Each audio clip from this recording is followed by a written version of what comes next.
Good evening, all, and welcome back to Dark Fears. Tonight, we journey deep into the forgotten ghost towns of Canada, a land of abandoned mining camps, frozen roads, collapsing wooden houses, and isolated settlements swallowed by endless wilderness where help does not reach. Hidden among these silent ruins are 7 disturbing and deeply unsettling ghost town horror stories, each one darker and more terrifying than the last. If you are new here, make sure to subscribe to Dark Fears for daily horror content that will keep you up at night. Hit that notification bell so you never miss when the darkness calls. Now, let us step into the shadows of Canada's forgotten ghost towns, where civilization ends and terror begins. My name is Daniel Mercer, and this happened when I was 29 years old during the winter of 2018. At the time, I worked as a freelance photographer specializing in abandoned places. Old hospitals, forgotten factories, deserted towns. Those were my favorite subjects. There was something fascinating about locations where life had once thrived and then suddenly stopped. That fascination is what brought me to a place called Silver Ridge, a ghost town hidden deep in the mountains of northern Canada. Silver Ridge had been a mining town in the 1930s. When the mine collapsed and several workers died, the town emptied almost overnight. By the 1950s, it was completely abandoned. At least, that's what the history books said. I had driven nearly 6 hours through snow-covered forest roads to reach it. The last 30 minutes of the drive were along a narrow dirt trail that barely looked like a road anymore. When the trees finally cleared, the town appeared in front of me. A cluster of broken wooden buildings sitting silently in the middle of a frozen valley. But something about it immediately felt wrong, because several windows were glowing with faint yellow light. And according to every record I had read, no one had lived there for over 70 years. At first, I assumed the lights had a simple explanation. Maybe another photographer had arrived before me. Maybe hikers were camping inside one of the buildings. It wouldn't have been the first time someone used an abandoned structure as shelter. Still, the deeper I drove into the town, the stranger things felt. The streets were covered in untouched snow, completely smooth and undisturbed. No footprints, no tire tracks, nothing. Yet the lights were definitely there. 3 houses near the center of town had faint illumination behind their cracked windows, like lanterns glowing somewhere inside. I parked my truck near what used to be the town's general store and stepped out into the cold. The silence was absolute. No wind, no birds, not even the sound of creaking wood. Just the distant glow of those windows staring back at me. I grabbed my camera and began walking toward the nearest house. The deeper I moved into the town, the stronger the feeling grew that I was being watched. And then I noticed something that made the hairs on my neck stand up. Footprints. But they weren't human. Those footprints stopped me in my tracks. They stretched across the snow between 2 houses, heading toward the glowing window of a small wooden cabin. At first glance, they looked almost human. But something about them was wrong. Each print was too long, too narrow. And the spacing between them was strange, like whatever made them had taken impossibly long steps. I crouched down and examined one through my camera lens. The edges were sharp, meaning the print was fresh. Very fresh. But the snow around it was completely undisturbed. No drag marks, no signs of someone walking normally through the street. Just a single trail of those unnatural prints moving silently across the town. A cold wave of unease crawled through my chest. I told myself it was probably an animal. Maybe a deer with a strange gait or something similar. Still, the trail led directly to the cabin with the glowing window, and my curiosity had always been stronger than my fear. So, Gripping my camera tightly, I followed the footprints across the frozen street toward the light. By the time I reached the cabin porch, the footprints had suddenly stopped. Right in front of the door, the wooden porch creaked under my boots as I stepped closer. Up close, the cabin looked even older than the others. The wood was dark and warped with age, and several boards had split apart from decades of freezing winters. But the light inside was real. A soft yellow glow flickered through the dusty window like a lantern burning somewhere deep in the room. I pressed my face against the glass and tried to see inside. At first, all I could make out was a table and a chair sitting in the center of the room. Then the light flickered slightly, and I realized something that made my stomach tighten. There was no lantern, no lamp, no candle. The entire room was glowing faintly, as if the light itself was coming from nowhere. I slowly stepped back from the window. That was when I heard it. A quiet sound behind me. Crunch, crunch, crunch. Footsteps moving slowly through the snow somewhere in the darkness of the town. But when I turned around, the street behind me was completely empty. I stood frozen on the porch, staring into the empty street. The sound had been clear, heavy footsteps crunching slowly through the snow behind me. But now the town looked completely still again. For a few seconds, I wondered if the noise had just been snow falling from a roof or a branch snapping somewhere in the forest. Then I heard it again. Crunch. This time it was closer. The sound came from somewhere between the buildings across the street. I lifted my camera and aimed the lens toward the darkness between the houses. Through the zoom, I could see a narrow alley between two leaning wooden structures. At first, there was nothing there. Just drifting fog and deep shadow. Then something moved. A tall shape passed slowly across the far end of the alley. It was too dark to see clearly, but the movement was unmistakable. Someone, or something, had just walked between the buildings. My first instinct was that another explorer had arrived in the town. But the shape I saw had been wrong somehow. Too tall and far too thin. I stepped off the porch and slowly moved toward the alley. My heart was pounding now, but curiosity pushed me forward. If someone else was here, I wanted to see who it was. Remote places like this often attracted urban explorers, and sometimes people traveled hundreds of miles just to photograph towns like Silver Ridge. But as I crossed the street, I noticed something disturbing. There were no footprints leading toward the alley. The snow there was completely untouched. The only trail in the entire street was the strange set of elongated prints that had led me to the cabin. I stopped about 10 feet from the alley entrance and raised my camera again.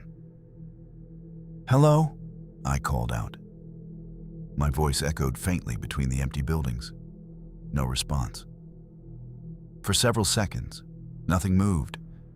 Then, deep inside the darkness of the alley, I heard a faint sound. Not footsteps, not breathing. It sounded more like whispering, soft voices murmuring together somewhere beyond the shadows. But the words weren't English, and there were far too many voices for just one person. The whispering continued, drifting faintly through the alley like a cold breeze carrying distant voices. At first, I tried to convince myself it was just the wind moving through broken boards or empty chimneys. Old buildings make strange noises, especially in places abandoned for decades. But this wasn't wind. The sounds rose and fell like people quietly speaking to each other. I leaned slightly closer to the alley entrance, straining to listen. The whispers immediately stopped. The silence that followed felt heavier than before. I stood there for several seconds, waiting for the voices to start again. but the town remained perfectly still. That was when I noticed something inside the alley. Near the far end, partially hidden by darkness, there was a doorway leading into another building. A faint yellow glow was spilling out from inside. Another light. And just like the cabin, the snow outside that doorway was completely untouched. No footprints going in, no footprints coming out. Yet the whispers had clearly come from that direction. I swallowed hard and took a slow step forward into the alley. The deeper I moved, the colder the air became. And the whispers started again. By the time I reached the glowing doorway, the whispering had grown louder. Not loud enough to understand, but clear enough that I could tell there were multiple voices speaking at once. It sounded like a group of people murmuring together in a language I didn't recognize. I stood just outside the doorway and slowly raised my camera again. The room inside looked like what used to be a small office. There was an old wooden desk against one wall, a broken filing cabinet tipped over in the corner, and papers scattered across the floor. But the strangest thing was the light. Just like the cabin earlier, there was no lamp, no lantern, nothing producing the glow. The entire room was simply filled with that same faint yellow illumination. And yet, it was empty, completely empty. The whispers stopped the moment I stepped into the doorway. I turned slowly, scanning every corner of the room. Nothing moved, nothing breathed. But then, my camera screen flickered slightly. And when I glanced down at the display, I realized the camera was capturing something my eyes couldn't see. Shapes, standing all around me. For a moment, I thought my camera had glitched. I blinked and looked at the room again with my own eyes. Still empty. But when I raised the camera screen back in front of me, the display showed something completely different. Figures. Dozens of them. They stood silently throughout the room, surrounding the desk, the broken cabinet, even the doorway behind me. Their shapes were faint and distorted, like silhouettes made of smoke, but they were clearly human in form. Every single one of them was facing me. My breathing grew shallow as I slowly turned in place, keeping the camera raised. Through the screen, I could see them everywhere, standing shoulder to shoulder, watching. Some appeared tall, others shorter, like men, women, maybe even children, and none of them moved. Then one of the shapes slowly lifted its arm. The motion was slow and unnatural, like an old film playing at the wrong speed. On the camera screen, the figure was pointing directly toward the doorway. Behind me, my heart began hammering as I slowly lowered the camera. The room looked empty again, but the silence felt different now. Heavier, almost expectant. I turned toward the doorway the figure had pointed at. The alley outside was dark and still, just like before. But something had changed. The snow outside the door was no longer untouched. Fresh footprints had appeared, dozens of them. Long, narrow prints stretching across the alley in every direction, like a crowd had suddenly gathered there. I slowly raised the camera again, and this time I pointed it toward the doorway. The screen lit up with movement. Outside, the alley was filled with the same shadowy figures standing in the snow, watching the building, watching me. One by one, they began stepping forward. The camera screen flickered violently, and the whispers returned, louder than before. I didn't wait to see what would happen next. I ran. I left Silver Ridge that night and never returned. But when I later reviewed the photos I had taken, one image showed something standing directly behind me inside the room. Something that hadn't been there while I was looking. My name is Marcus Hale, and this happened in October of 2019, when I was 34 years old. At the time, I worked as a structural inspector for abandoned properties across northern Canada. Most of my job involved visiting old mining towns and logging camps that had been left empty for decades. The government wanted to know if any of the remaining buildings were dangerous or at risk of collapsing. That's how I ended up driving toward a ghost town called Hollow Creek. Hollow Creek had once been a small logging community deep in the forests of British Columbia. In the late 1970s, the lumber company that supported the town shut down suddenly, and most of the residents moved away within months. By the early 1980s, the town had been completely abandoned, or at least that's what the official record said. But when I picked up the inspection file from my supervisor, there was a handwritten note attached to the front page. It simply said, "One resident may still remain." At first, I assumed it meant some old squatter or hermit living out there. But when I arrived at Hollow Creek later that afternoon, the town looked far too empty for anyone to still be alive there. Hollow Creek sat in the middle of a narrow valley surrounded by thick forest. The road leading into town looked like it hadn't been used in years. Fallen branches covered parts of the path, and weeds had grown up through the cracked dirt. As I slowly drove past the first few buildings, I noticed the same thing over and over again. Everything had been left behind. Old pickup trucks sat rusting in driveways. Children's bicycles lay tipped over near empty houses. Even a faded swing set stood motionless in what used to be the town's small playground. It looked less like people had moved away and more like they had simply vanished. I parked near the center of town beside what had once been the community store. Before getting out, I double-checked the note again. "One resident may still remain." I scanned the empty street in front of me. Every house looked abandoned. Every window was dark. But just as I reached for the door handle, something caught my eye in the reflection of the truck's side mirror. Someone was standing in the middle of the road behind me, watching the truck. At first, I thought the figure in the mirror was just my imagination.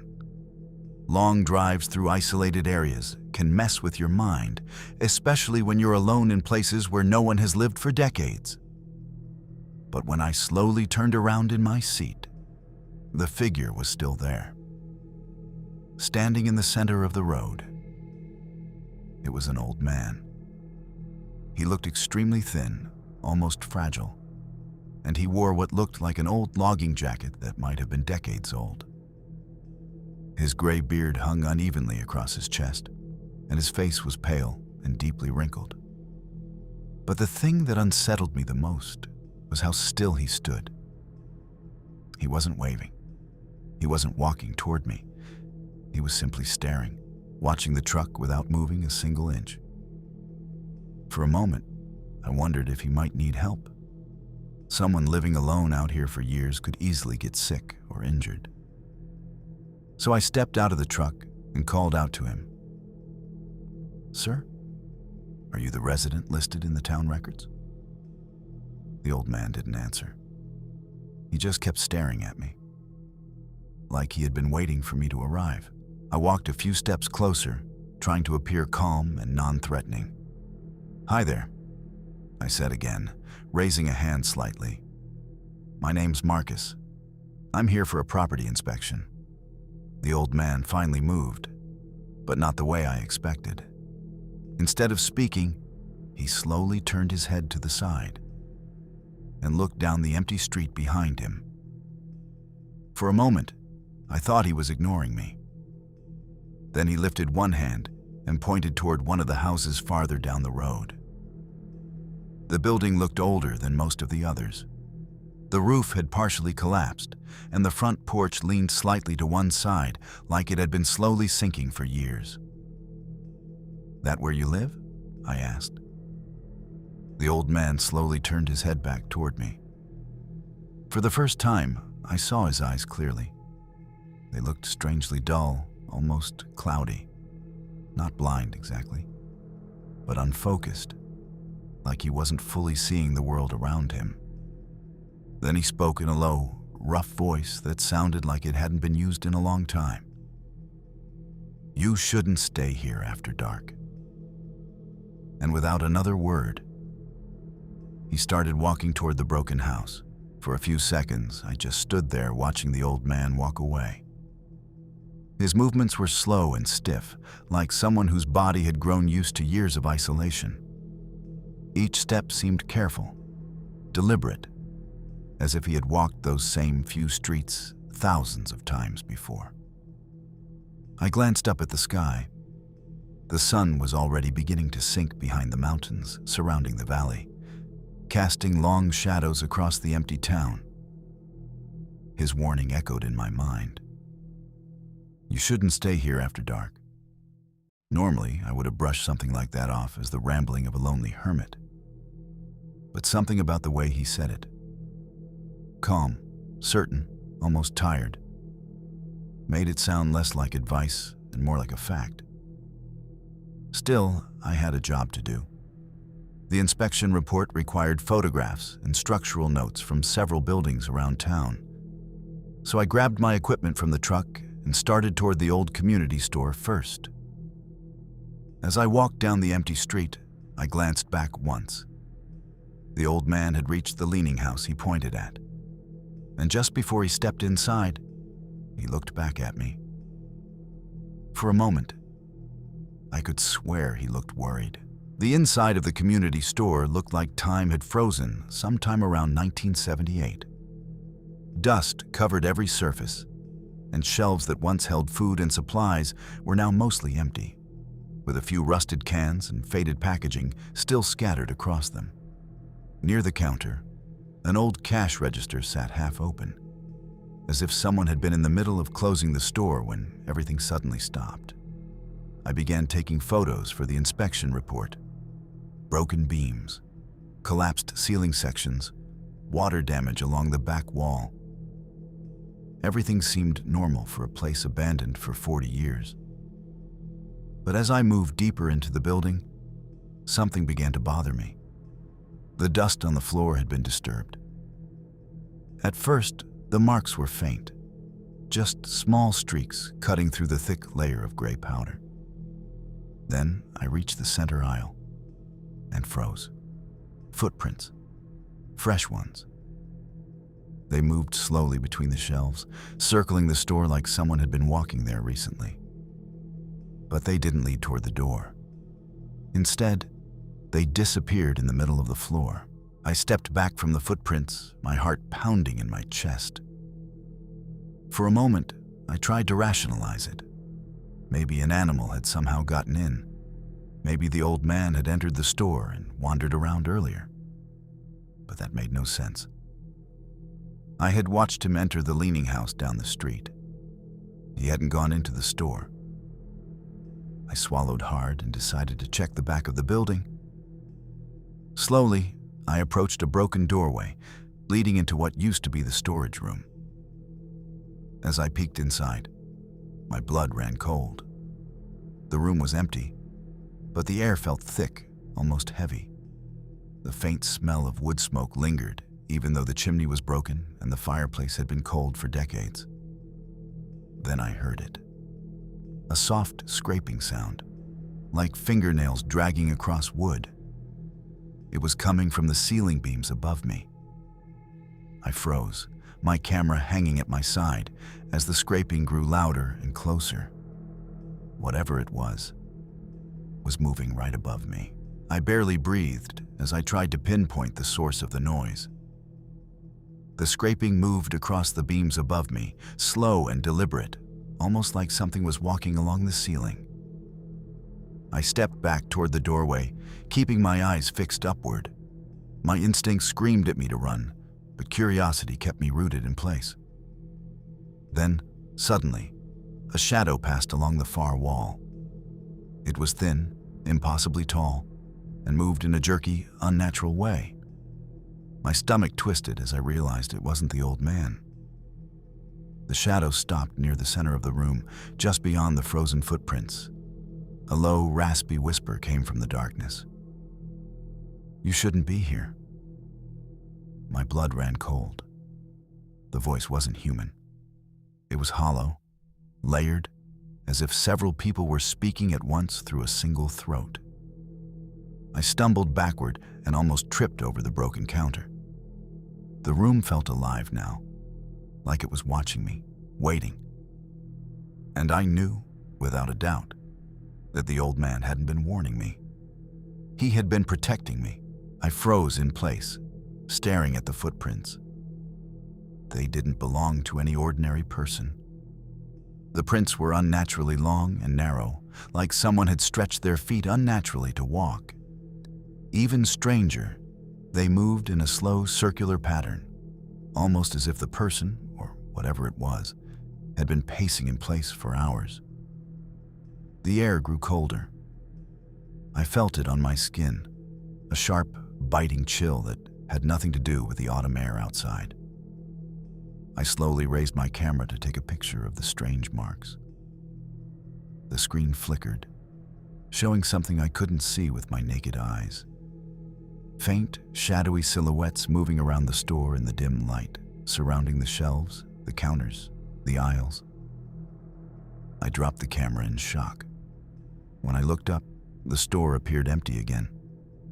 But then I heard it, a faint whispering from the back of the store. The voices weren't in any language I recognized. They murmured together, low and urgent, like a warning. My heart hammered in my chest as I realized I wasn't alone. I backed toward the door, my hands trembling.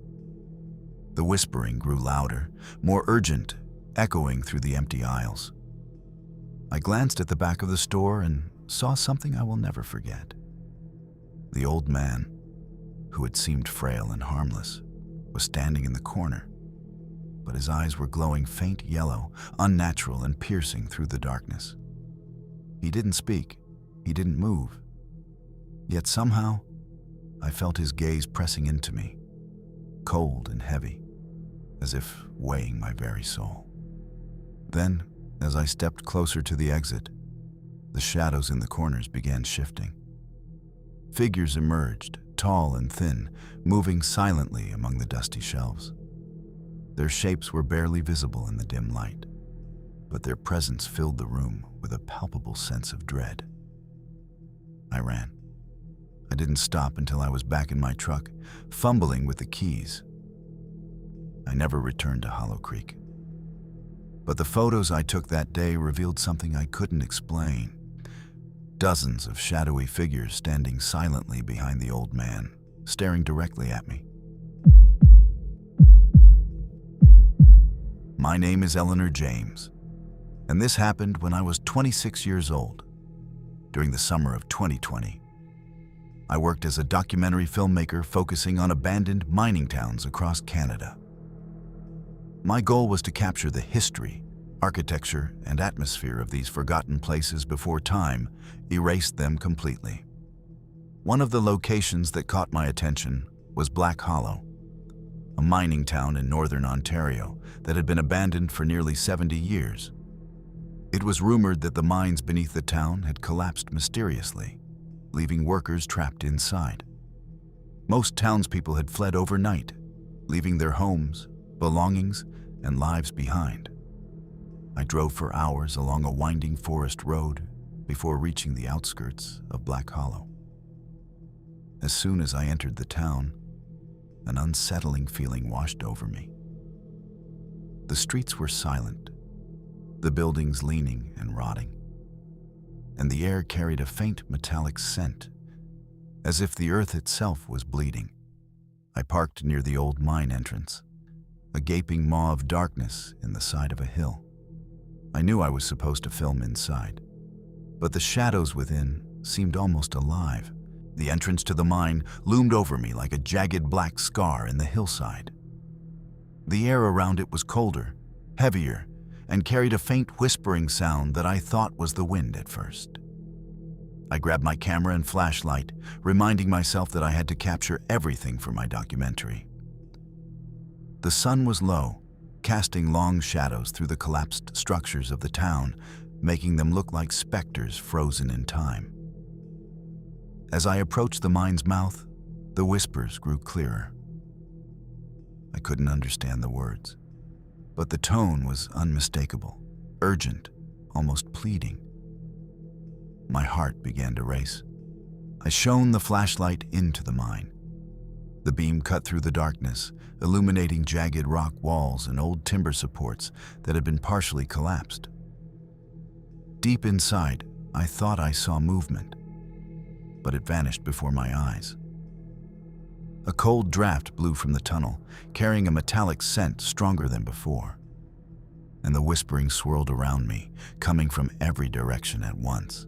I took a deep breath and stepped into the mine, the beam of my flashlight cutting through the thick darkness. The air was heavy, damp, and smelled of rusted metal and decay. Each step echoed unnaturally against the stone walls, amplifying the whispering that seemed to be coming from all directions at once. As I moved further inside, I noticed old mining tools scattered across the ground, pickaxes, helmets, and wooden supports splintered from years of neglect. Shadows stretched and shifted as I passed, and I could have sworn some of them weren't my own. Then I saw it. Faint marks on the walls, like scratch marks made by fingernails, stretching higher than any human could reach. They formed patterns, jagged and chaotic, but somehow deliberate. My stomach tightened. The whispers grew louder, now clearly coming from the end of a narrow passageway deeper inside the mine. I tried calling out, "Hello? Is anyone there?" But my voice only seemed to anger the shadows. The whispers became frantic, circling me, pressing in closer. I forced myself to move deeper, toward the source of the whispers. The narrow passageway twisted downward, and the temperature dropped rapidly. My breath came out in visible clouds as I struggled to keep my flashlight steady. Halfway through, I stumbled upon a skeleton, still wearing a rusted helmet, slumped against the wall. Its jaw hung open as if screaming silently, and the bones looked impossibly pale against the dark rock. I recoiled, feeling a wave of nausea.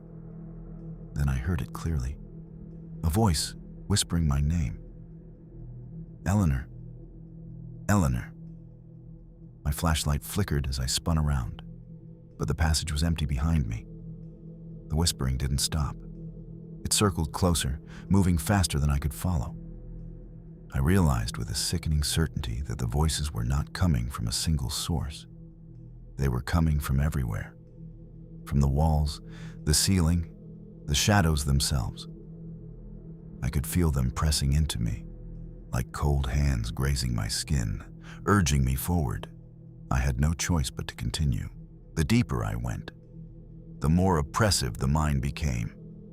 Every step echoed like a drumbeat in a vast, hollow chamber, and the whispering voices grew louder, overlapping in a chaotic chorus that I couldn't make sense of.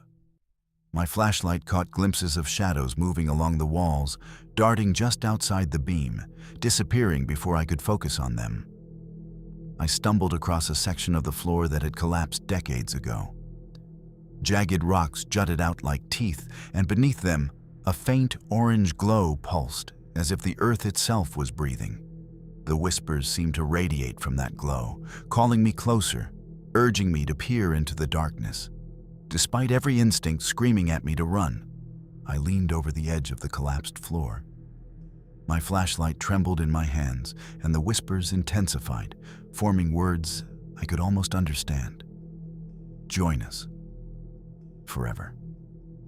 A cold wind rushed from the depths, extinguishing the flashlight for a second, plunging me into darkness so absolute it felt alive.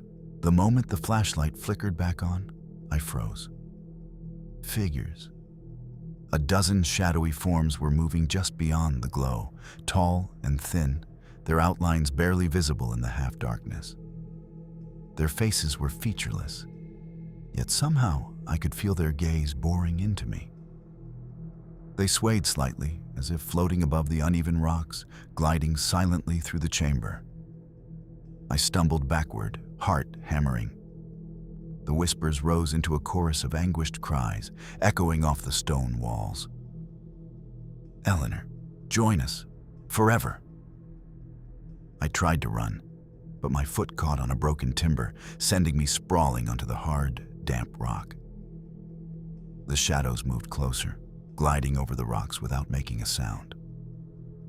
I scrambled to my feet, dragging myself toward the mine entrance, every step feeling heavier, like the darkness itself was trying to pull me down. As I neared the mouth of the mine, a figure emerged from the deepest shadows.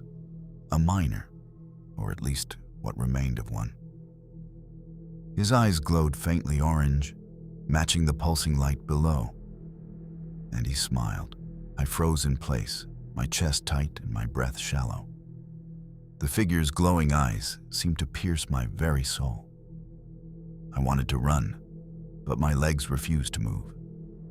The whispers had grown into a deafening chorus, each voice overlapping the other, urgent and insistent.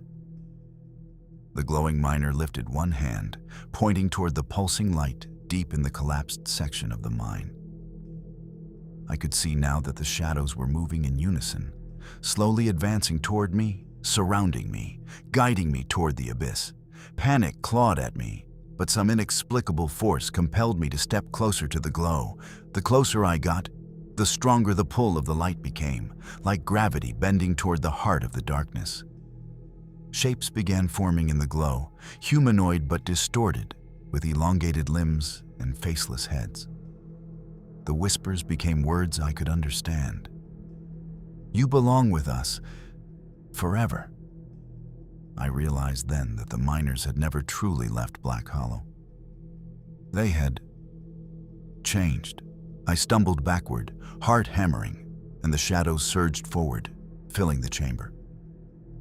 The whispering voices now surrounded me, echoing off the walls and ceiling, filling every inch of the mine with their oppressive presence.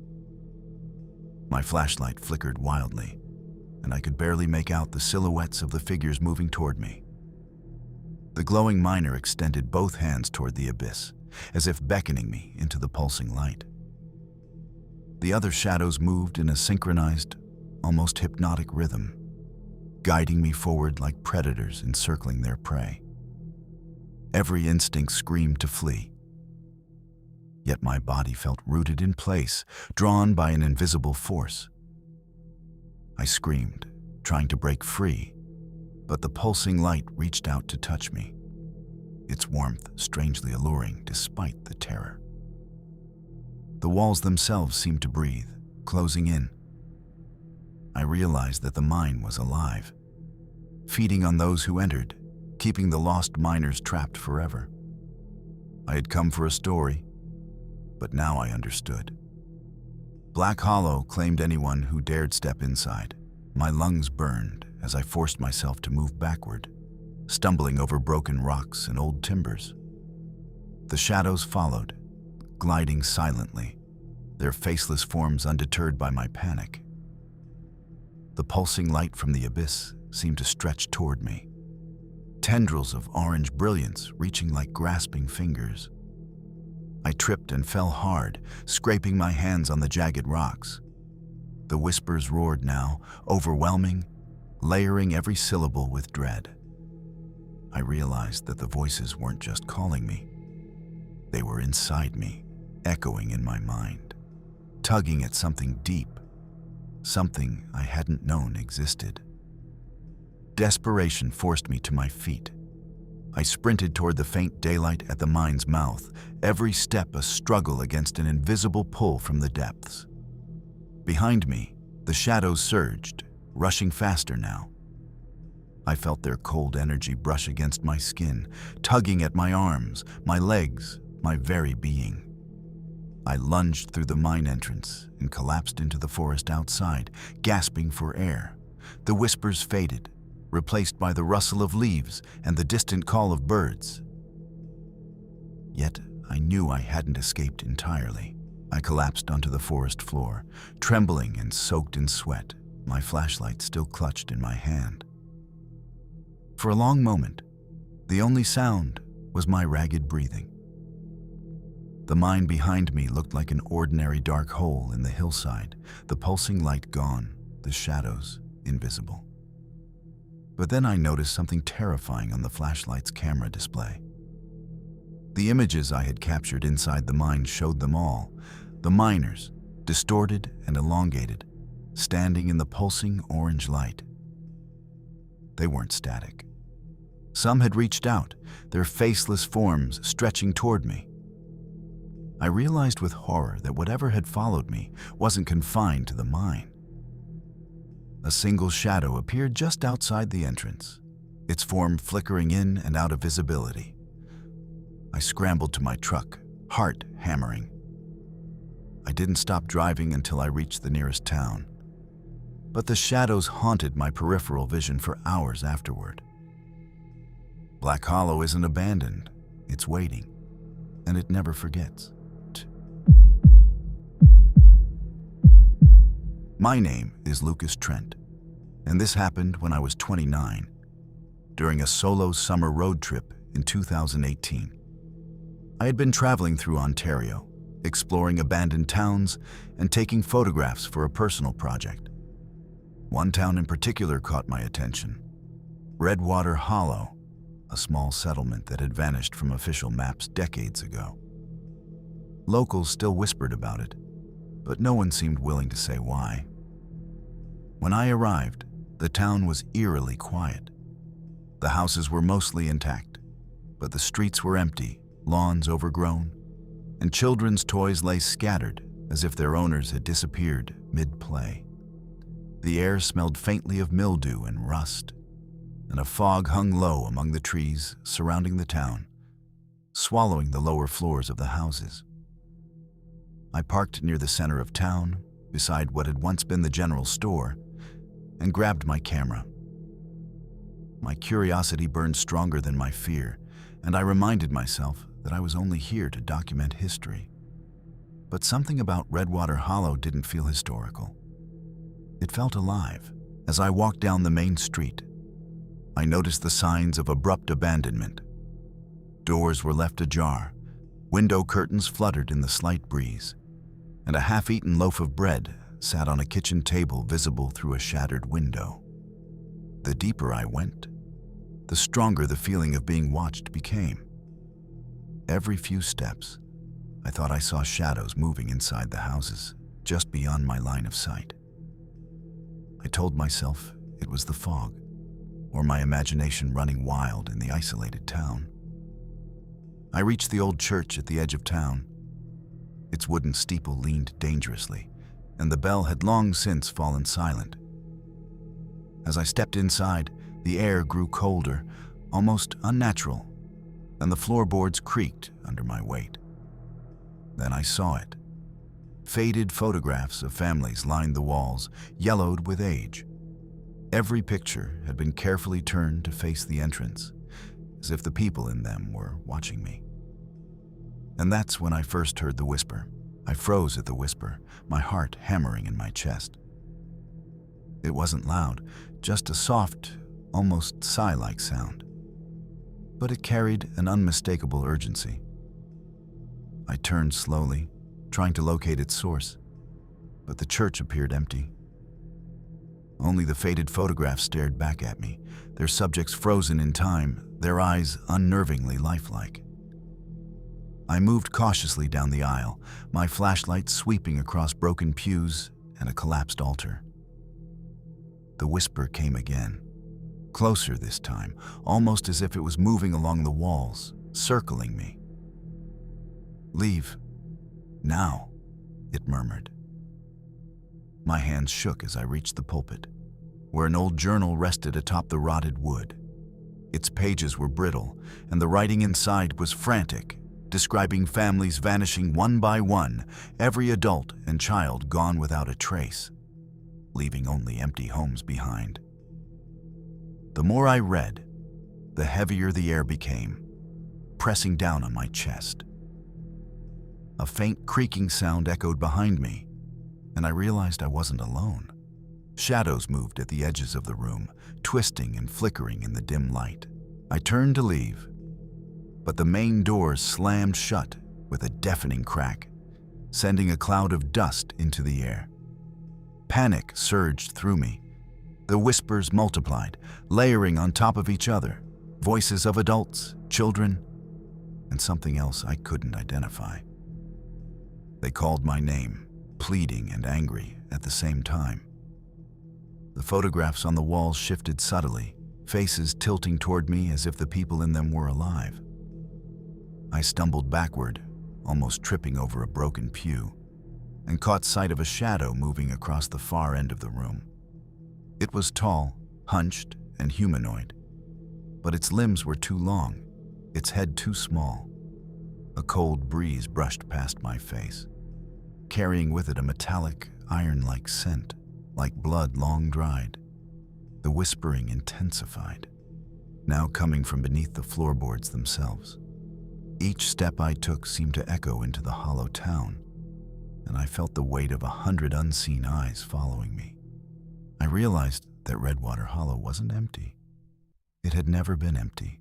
I forced myself to calm down and left the church, stepping into the fog-laden streets of Redwater Hollow. The town felt alive now, almost breathing beneath the mist.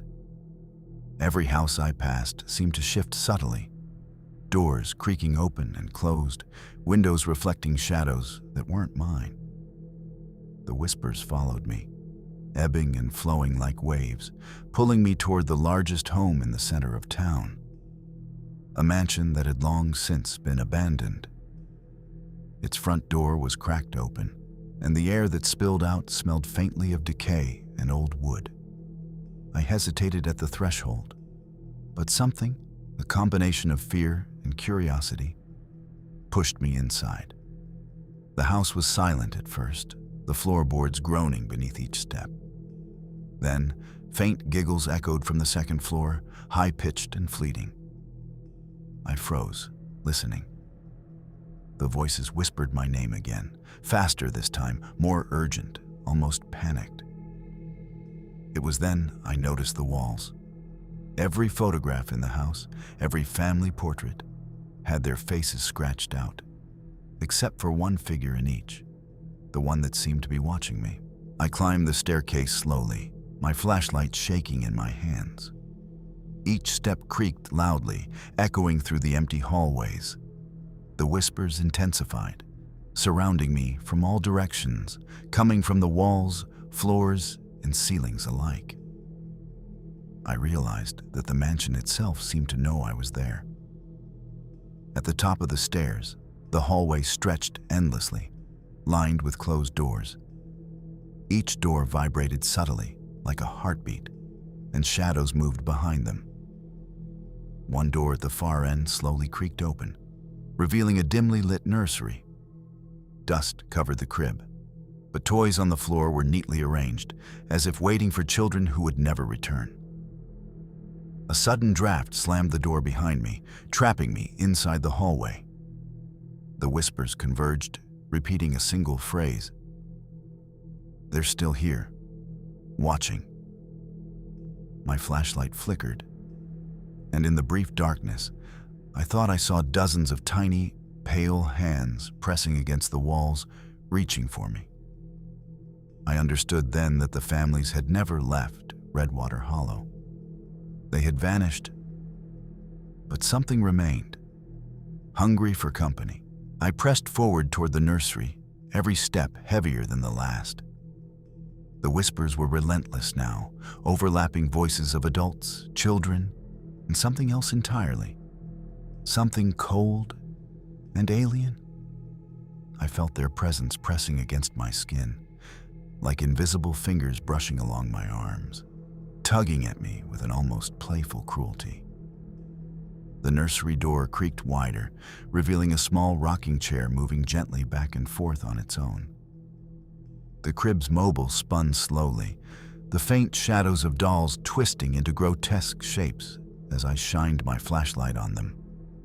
Then I noticed the floorboards were wet, dark liquid seeping through the cracks, forming patterns that resembled tiny, clawed footprints leading to a corner of the room.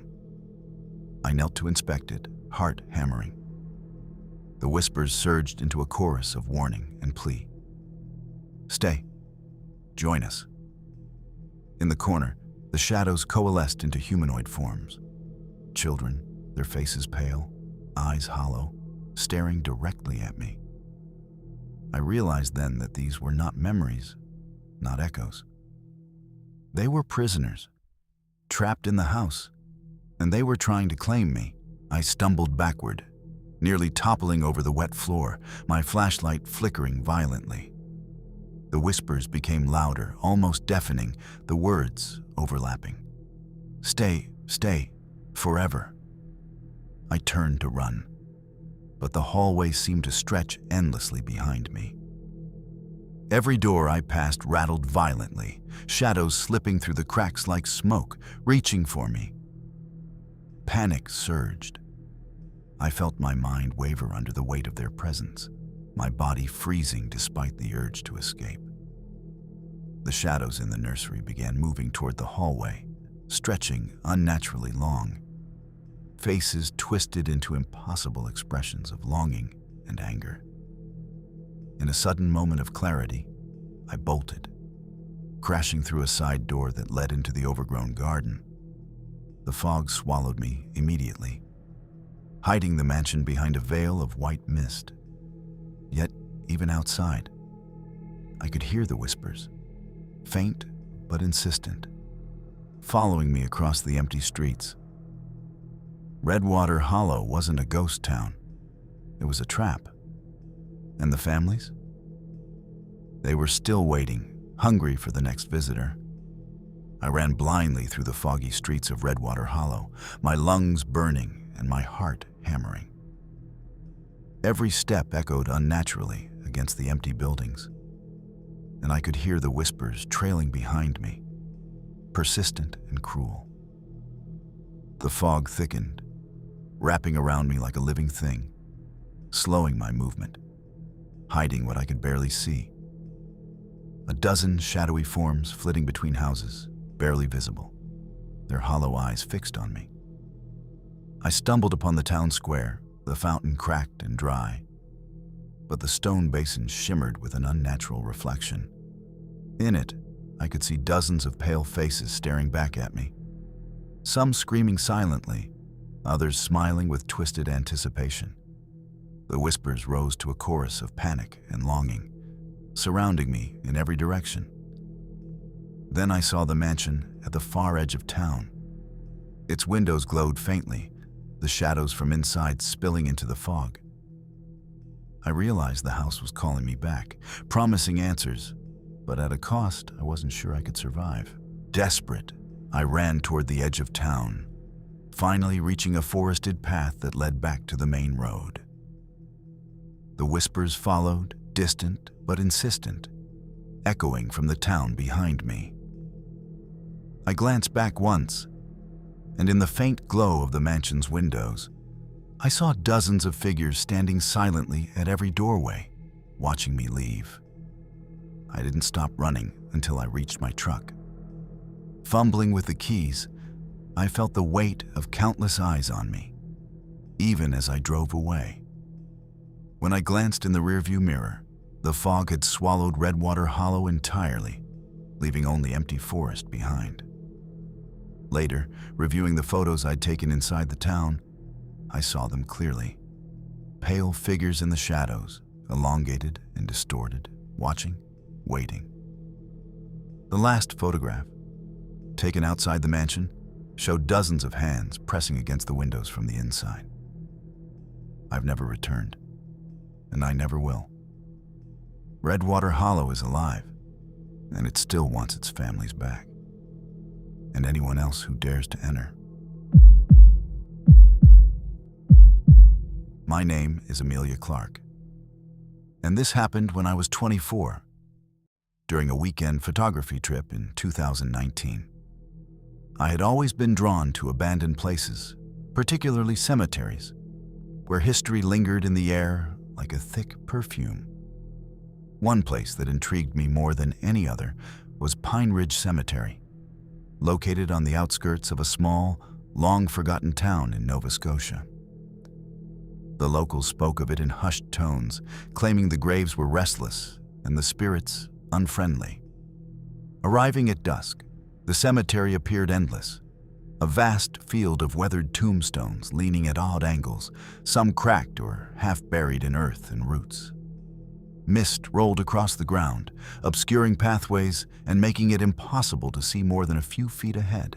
As I stepped through the rusty iron gates, a cold wind whispered through the pines surrounding the cemetery, carrying faint, unintelligible voices. My flashlight cut a narrow path through the fog, illuminating names that had not been spoken for generations. Something about this place felt alive. I wandered deeper into Pine Ridge Cemetery, my footsteps muffled by the thick layer of fallen pine needles. The whispering voices grew faintly louder, almost like a chorus of mournful sighs carried on the wind. Shadows stretched unnaturally between the tombstones, bending with the fading light.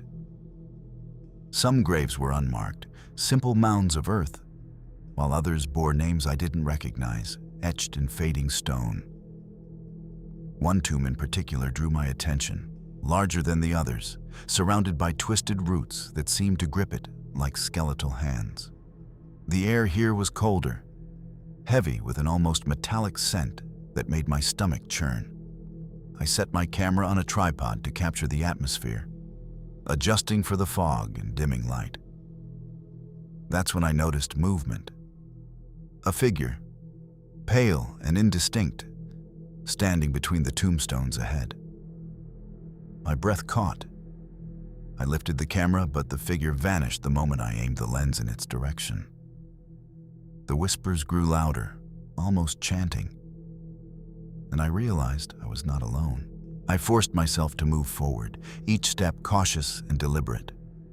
The fog thickened, curling around the tombstones like living fingers, and the whispers became clearer, overlapping voices murmuring my name.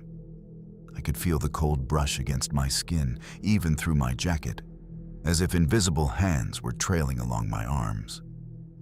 The figure reappeared, closer this time, hovering just above the ground. Its face was obscured, but I could feel its gaze locked on me. Shadows shifted unnaturally around it, stretching toward me with every step I took. I tried to call out, but my voice was swallowed by the oppressive air. Then I noticed something even more disturbing. Footprints.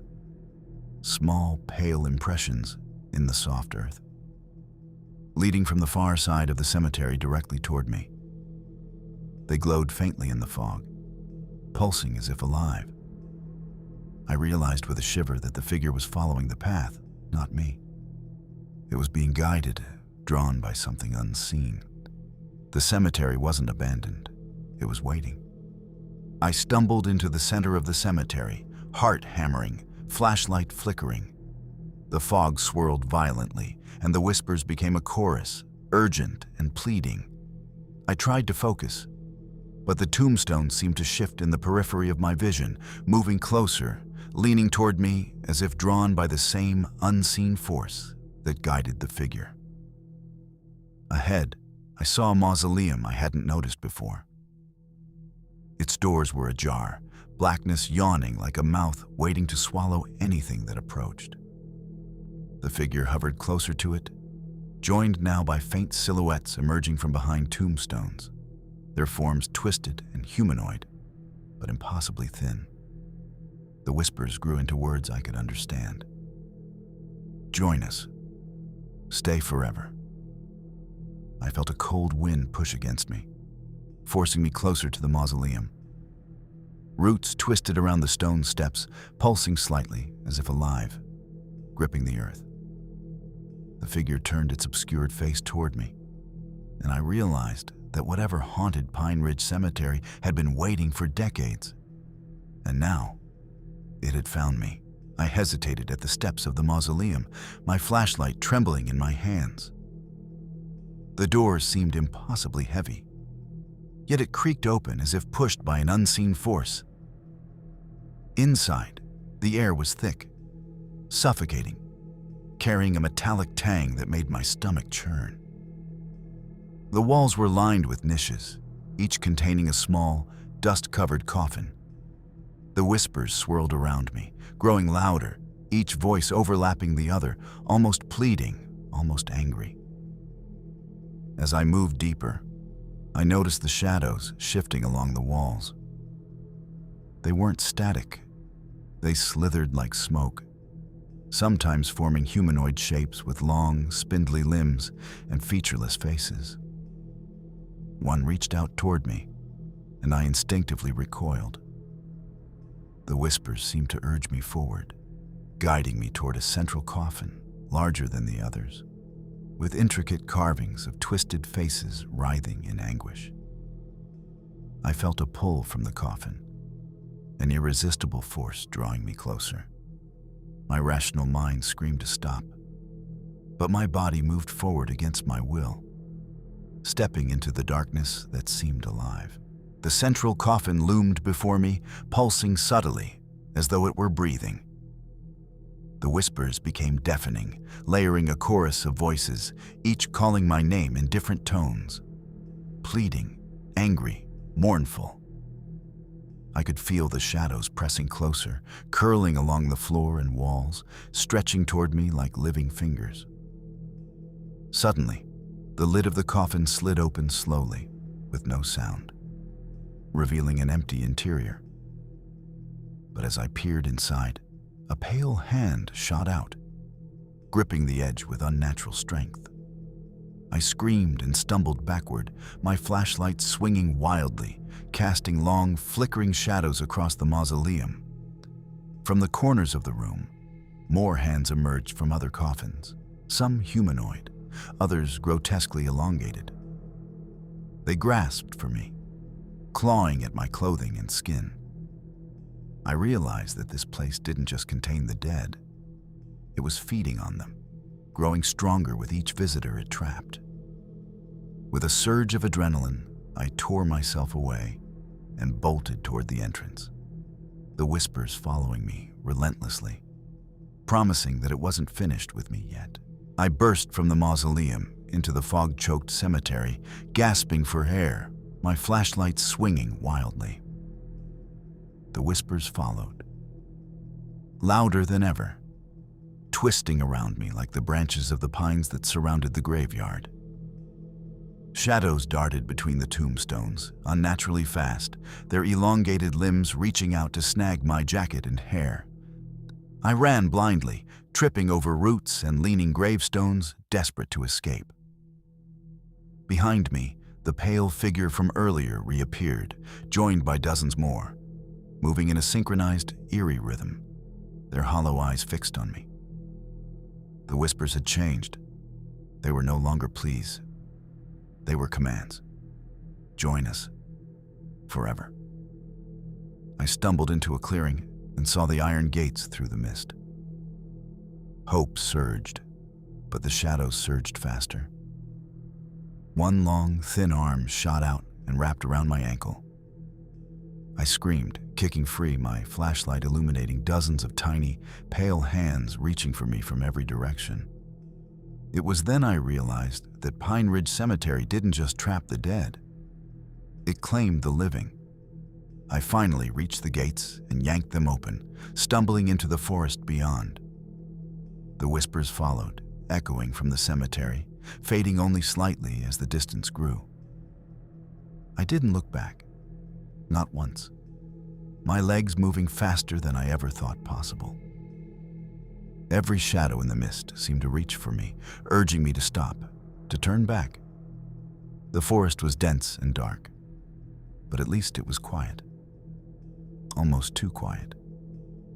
I ran until my lungs burned, my heart threatened to burst, finally collapsing beside the roadside. My flashlight flickered and died, leaving me in total darkness, except for the faint glow that lingered in the distance, from the cemetery I had just escaped. Even from afar, I could see shadows moving among the tombstones, and I knew the whispers would never fully leave me. Pine Ridge Cemetery had marked me. I had survived. Barely. Hours later, I finally reached my car parked at the edge of the forest. My hands trembled as I fumbled with the keys, every shadow between the trees seeming to move, stretching toward me. The whispers were faint now, but unmistakable. calling my name in tones that made my skin crawl. I glanced back toward the cemetery, and in the dim glow of the moonlight, I could see the gates slowly closing on their own, as if the cemetery were sealing itself again, waiting for its next visitor. I jumped into the car, slamming the door shut. Even as I started the engine, I felt an oppressive weight pressing down on me, like the unseen presence from inside the mausoleum had followed me. My headlights cut through the fog, revealing nothing but the winding forest road. Yet, at the corner of my vision, shadows flickered, moving unnaturally fast, vanishing when I turned to look directly at them. I realized that no matter how far I drove, Pine Ridge Cemetery had already marked me. The drive back to town was silent, except for my own ragged breathing. Every bump in the road made my heart skip, and I kept glancing in the rearview mirror, half expecting to see pale hands pressing against it or ghostly figures following behind. But there was nothing, only the fog-laden road stretching endlessly ahead. When I finally reached a well-lit street in the nearest town, I exhaled in relief, convincing myself it was over. But later, reviewing the photos I had taken, I saw what the eye couldn't. Pale figures hiding among the trees, elongated shadows crawling over tombstones, and dozens of glowing eyes watching from the mist. The last photograph, taken as I drove away, showed dozens of hands pressing against the cemetery gates from the inside, reaching for me even from afar. I've never returned, and I never will.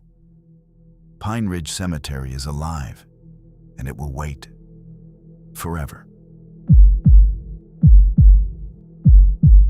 My name is Ethan Miller, and this happened when I was 27, during a weekend road trip through Alberta in 2020. I had always been fascinated by old hotels, particularly ones with dark histories. One that caught my attention was the Silver Creek Hotel, a decaying relic on the outskirts of a forgotten mining town.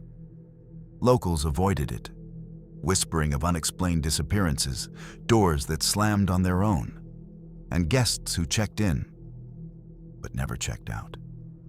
Arriving at dusk, the hotel loomed over me, its weathered facade cracked and stained, windows clouded with grime. The wooden sign creaked with the wind, and a low mist hung in the air, curling around the foundation like pale fingers. I parked near the entrance and stepped onto the creaking porch, the air cold and heavy with decay. As I pushed open the front door, a musty scent of mildew and rotting wood filled my lungs. The lobby was empty, but the faint sound of piano music, off-key and distant, echoed through the hallways. Something about this place didn't feel abandoned. I stepped inside cautiously, my flashlight cutting through the thick gloom. The wallpaper was peeling, and the floorboards groaned under my weight. The piano music stopped abruptly as I entered, replaced by faint whispers that seemed to echo from the walls themselves. I spun around, flashlight beam darting across the lobby, but there was nothing, only dust motes suspended in the cold air. I made my way to the grand staircase, the banister splintered and worn. As I ascended, I noticed the guest rooms along the hallway. Some doors were open, revealing empty, decaying rooms. Others were closed, emanating a subtle, almost imperceptible hum, like a pulse of energy. When I reached the second floor, the whispers grew louder, overlapping into indistinguishable murmurs. Shadows moved along the hallway, flickering at the edge of my vision. My flashlight caught a brief glimpse of a pale figure standing in the farthest room, staring at me. When I focused fully, it vanished, leaving only an icy silence behind. I forced myself to continue down the hallway, each step heavier than the last.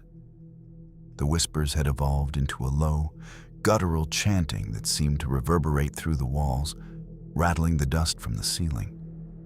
Shadows flickered along the walls, stretching unnaturally, forming shapes that weren't human. My flashlight beam danced wildly across the peeling wallpaper, catching glimpses of movement in the corners of my eyes. One of the doors at the end of the hall swung open slowly, as if inviting me in. Inside was a guest room, completely dark except for a faint glow emanating from the closet.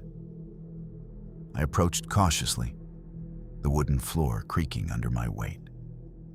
The glow intensified as I neared, revealing dozens of old, handwritten notes scattered across the floor, each one a desperate plea from past guests. They watch, they never leave. Help us. Suddenly, the door slammed shut behind me, and the chanting intensified, swirling around the room like a vortex. I realized then that the hotel wasn't just haunted, it was alive. I tried to open the door, but it wouldn't budge. Panic surged as the chanting grew louder, merging into voices screaming simultaneously in warning and anger. The closet door creaked open slowly, revealing a figure crouched inside. Its face was obscured, pale and blurred, but I could feel its gaze piercing through me. As I stepped back, the floor beneath me shifted slightly, as if the building itself were breathing. Shadows swirled around the room, reaching out with long, thin arms, wrapping around the furniture and stretching toward me. The notes on the floor seemed to move as well, fluttering upward like birds, circling the figure before settling back down. I realized the hotel was feeding off fear. It had trapped countless visitors before me, and it wanted another. The figure rose, elongating unnaturally, its limbs bending at impossible angles. My chest tightened, and I knew I had only one chance to escape before becoming part of the Silver Creek Hotel's twisted collection. I backed away from the closet, heart racing, my flashlight shaking violently in my hands. The figure rose fully, its body unnaturally tall, limbs bending in impossible ways, shadows stretching across the room like living smoke. The walls seemed to pulse, almost breathing, and the whispers morphed into deafening screams that rattled the broken windows. I could feel the energy of the hotel pressing down on me, tightening around my chest, making each breath a struggle. Desperate to escape, I bolted for the window, but the floorboards buckled beneath me, groaning and cracking, almost as if resisting my flight. The figure advanced, gliding silently toward me, its blurred face now clearer, twisted in a silent scream. I realized that every photograph I had seen in the lobby earlier, the old portraits of guests, weren't just decoration. They were warnings, evidence of those who had failed to escape the hotel's grasp. I leaped toward the exit door, praying it wouldn't slam shut like the others had. The figure stretched a shadowed hand toward me, and I felt the cold brush against my skin. I flung open the exit door and bolted down the grand staircase, the wooden steps groaning and splintering beneath my weight. Shadows stretched behind me, slithering up the walls, reaching with impossible speed, and the chanting followed me, echoing louder than ever. Dust and debris swirled around, and the faint echo of the piano music returned, slow and menacing. I reached the lobby, where the main doors yawned open into the night. The mist outside rolled in, thick and cold, crawling over the threshold as if trying to pull me back. I didn't hesitate. I dove through the doors and sprinted across the parking lot, my lungs burning. Behind me, the hotel seemed to sigh, almost sentient, as the shadows receded into the windows. The last glimpse I caught from the edge of the parking lot was of dozens of pale faces staring from the upper floors, mouths opening in silent screams, watching me leave. I knew then that Silver Creek Hotel was alive, and it would never forget my presence. Even after reaching my car, I could feel the pull of the hotel behind me. The mist clung to the lot like fingers, curling around the tires, the headlights cutting through it only partially. Every instinct screamed to drive away immediately. But something compelled me to glance back. The Silver Creek Hotel loomed in the darkness, windows glowing faintly as if lit from within by an otherworldly fire. Shadows moved across the walls, flickering, crawling, stretching in ways that defied logic. The pale faces I had glimpsed inside were now visible in the windows, dozens of them pressing against the glass, mouths opening and closing silently. Whispers rose from the building, more insistent now. "Return, stay, join us." My heart pounded, and my hands gripped the steering wheel so tightly my knuckles whitened. I realized the hotel didn't just haunt its rooms, it haunted your mind. The terror it induced followed visitors far beyond its walls, lingering, waiting for the moment they felt safe enough to let their guard down. I drove slowly at first, glancing in the rearview mirror, half expecting to see the figures chasing me. But the road behind was empty, swallowed by darkness and mist. Still, the air inside the car felt thick, suffocating, as if the hotel's presence had somehow latched onto me. Every bump in the road, every whisper of wind through the trees felt like it carried voices from within the building. Hours later, I arrived at the nearest town, fully illuminated and bustling with life. Yet the tension in my chest did not fade. Every reflective surface I passed, mirrors, windows, even puddles, seemed to ripple faintly, hinting at figures lurking just beyond my perception. I realized with a chill that the Silver Creek Hotel never really let go. Its horrors were boundless, persistent, and patient. The memories of those shadows, the chanting, and the pale faces would remain with me forever. A haunting that no distance or light could erase. Even after hours on the highway, I couldn't shake the feeling that I was being followed. The shadows of the hotel seemed to cling to my mind, whispering incessantly in my ear. Every reflective surface, a puddle, a store window, the rearview mirror, flickered with movement, faint glimpses of pale faces peering at me. My heartbeat was relentless, pounding so loud I was sure someone or something could hear it. Suddenly, my headlights caught a figure standing in the middle of the road, tall, pale, and impossibly thin, with limbs bent at unnatural angles. I slammed the brakes, swerving, and it vanished before I could see it fully. I realized then that the Silver Creek Hotel didn't just exist in one place. It could follow, embedded in the fear of anyone who entered. By the time I reached the safety of a well-lit town, I understood a terrifying truth. The hotel's presence didn't end with its walls. It followed, patient, waiting, whispering, always watching. Later, reviewing the photos I had taken inside the hotel, I saw the full extent of the horror. Figures lingered in every shot, some barely visible, others fully formed with twisted, elongated limbs. Faces pressed against walls, ceilings, and furniture, mouths moving in silent screams. One photo of the lobby showed dozens of shadowy silhouettes standing behind me, some with eyes glowing faintly in the darkness. The most chilling image, however, was taken from the grand staircase, a mass of pale figures stretching endlessly down the hall, reaching for the camera as if it had trapped me inside the photograph itself. I knew, without a doubt, that the Silver Creek Hotel had claimed their fear permanently, and that it had almost claimed mine. I've never returned, and I never will. The Silver Creek Hotel waits, patient, watching for the next traveler drawn by curiosity or foolish bravery. Its walls are alive, its shadows persistent, and its hunger eternal. My name is Lucas Reed, and this happened when I was 29, during a summer hiking trip in 2021. I had always been fascinated by abandoned industrial sites, and the Blackwater mines in northern Ontario had a reputation that drew me in. Locals avoided the area entirely, speaking of cave-ins, eerie lights, and miners who never returned.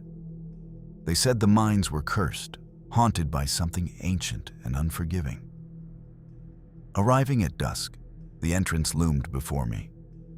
A yawning shaft leading into darkness, framed by rusting metal supports and jagged rock.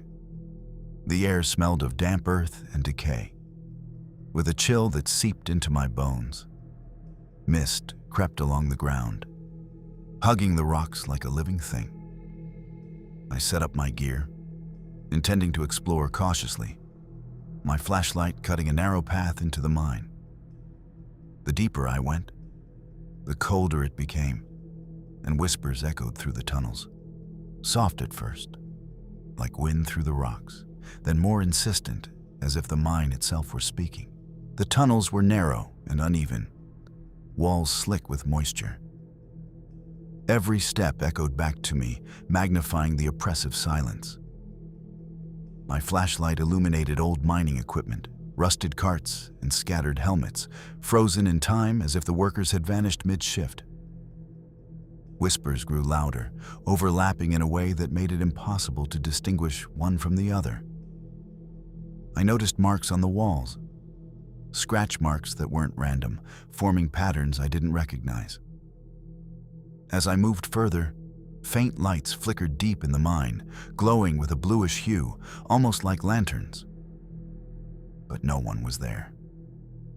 I tried calling out, but my voice was swallowed by the darkness.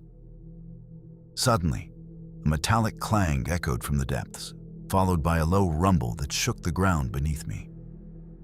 My heart raced. The mine wasn't just abandoned, it was alive. Something moved in the shadows, following me, patient and deliberate. And I realized that whatever haunted Blackwater mines had been waiting for someone foolish enough to enter. I pressed on, flashlight shaking in my hands, each step echoing ominously through the mine. The walls narrowed, the air thick and oppressive, carrying whispers that were no longer distant. They were surrounding me, coming from every direction. I could hear faint breathing, uneven and ragged, though I was completely alone. My rational mind tried to convince me it was the wind or my imagination, but the chill crawling down my spine told me otherwise. Deeper in, I found old mining tunnels collapsed in sections, with jagged rocks forming natural cages. Among the rubble, faint footprints appeared in the dust, glowing faintly in the darkness, leading further into the blackened depths. Shadows moved along the walls, twisting unnaturally, stretching toward me as if trying to draw me in. Then I saw it, a figure emerging from a collapsed tunnel, humanoid but impossibly tall, with eyes glowing like coals.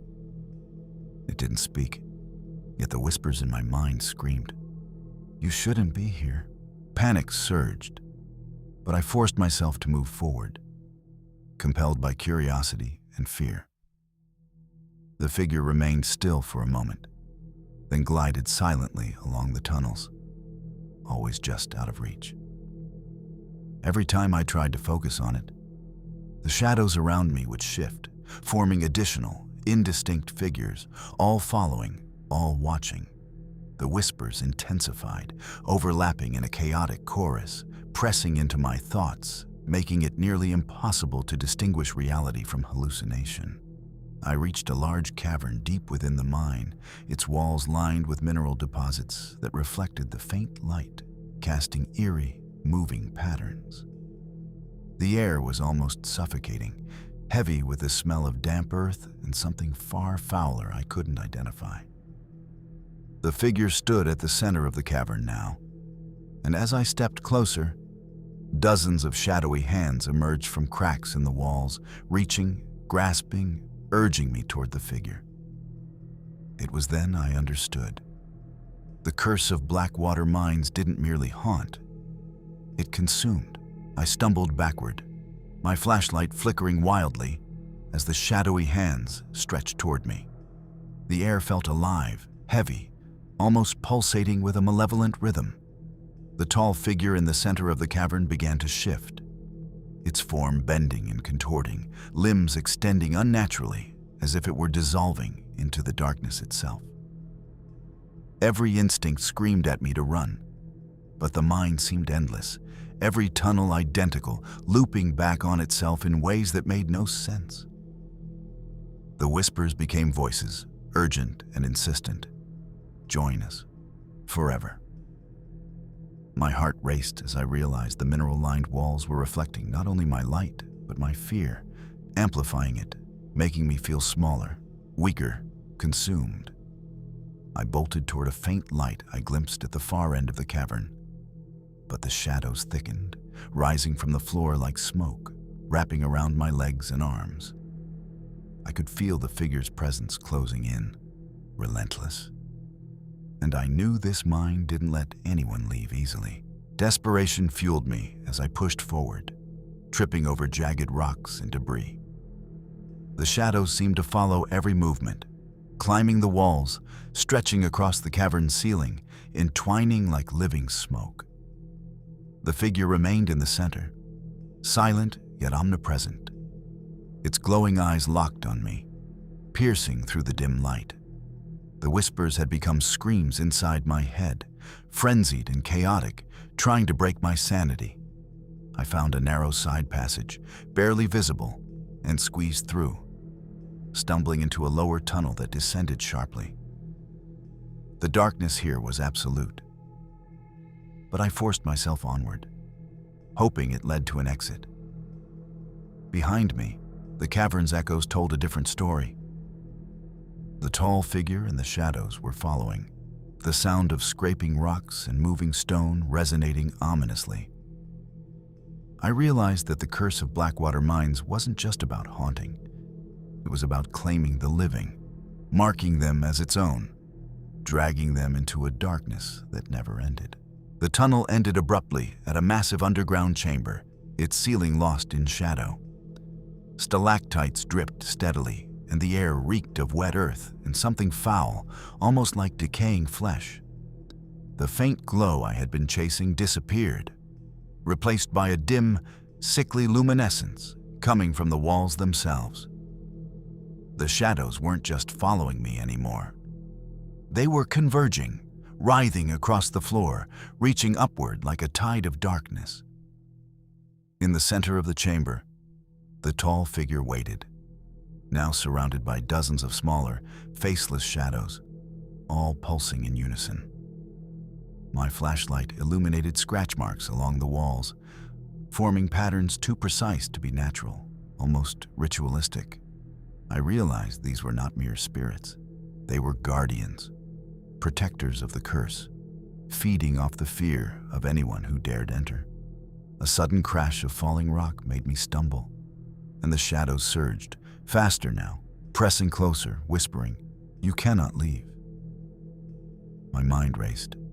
I had to escape, but every path forward seemed swallowed by darkness. I darted toward a narrow passage I hadn't noticed before, the shadows swarming in pursuit, scraping against my legs and arms. The chanting whispers had reached a deafening crescendo, vibrating through my skull. The tall figure advanced slowly, impossibly graceful, its glowing eyes fixed on me as if measuring my fear.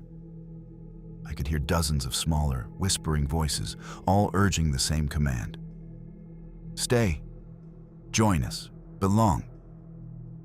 The passage opened into a shaft leading sharply upward, slick with mud and rocks.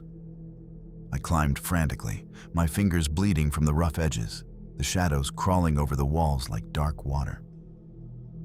The glow from above intensified, providing a fragile promise of escape. Behind me, the figure hesitated at the shaft's edge, faceless shadows writhing, waiting, but unwilling or unable to follow. I finally reached the surface, gasping in the cool night air. The mine entrance loomed behind me, silent now, but I knew its curse had not ended. It had marked me. Once outside, I collapsed onto the damp ground, shivering violently. The night air was cold, yet it felt alive with whispers that lingered in my mind. Faint but persistent. I dared a glance back at the mine entrance. From the darkness, I could see the faint flicker of shadows moving inside, as though the mine itself were breathing, alive and aware of my escape. My chest tightened with the realization that the curse didn't end with leaving. It traveled with you, embedding itself in your thoughts, your fears, and your dreams. I started walking toward my car, each step heavy with dread, constantly glancing over my shoulder. The woods around me were silent, yet every rustle of leaves, every snapping twig felt amplified, threatening to reveal the mine's lingering guardians. My flashlight flickered, and for a brief second, I swore I saw the tall figure standing among the trees, watching, waiting. The Blackwater mines had claimed countless victims before me, and it would claim more, patient and eternal. Later, reviewing the photos and videos I had taken, I saw what I could not while inside. Shadows twisted in impossible ways, forming figures that shouldn't exist, faces pressed against walls in silent screams, and the tall figure appearing in every frame, always closer than the last shot. In one image, dozens of pale, faceless forms seemed to reach outward from the walls, as if the mine itself was extending its grasp beyond the earth. The final photograph chilled me to the core. It was taken at the mine's entrance, showing my footprints leading away. But behind them, faint, ghostly shapes trailed, keeping pace. I realized then, the curse of Blackwater mines didn't only haunt the living, it followed them, marking them, binding them forever to the mine's dark, patient hunger. I've never returned, and I never will. The mine waits, silent and eternal, hungry for the next curious soul to wander into its depths.